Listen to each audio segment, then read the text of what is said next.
Napasakamot na Candaraga Municipal Police Station ang saro sa pagkukonsidera na regional most wanted person sa Bicol. Miyerkules, Marso 20 kan maaresto ang sospek sa pigtatrabawan ka ning construction site sa nasambit na banwaan. Binisto kan tagapagtaram Candaraga PNP na si Police Staff Sergeant Marian Jesrico, ang 50 anyos na sospek na si alias Manoy, construction worker asin residente kang nasambit na banwaan na naatubang sa 3 counts of statutory rape.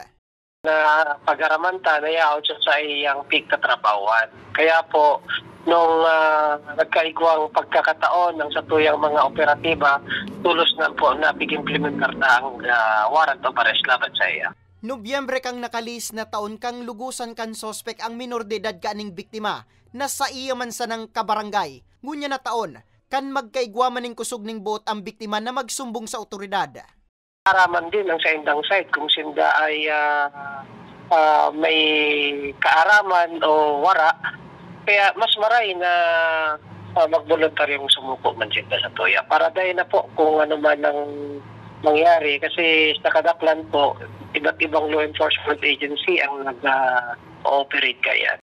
Sa presente, nasa kustudiya pa kang hepatura ang sospek para sa magkakanigong dokumentasyon asin disposisyon. Naging matarayumpo man ang operasyon, huli sa tabang kang Provincial Intelligence Team, kan Albay Police Provincial Office.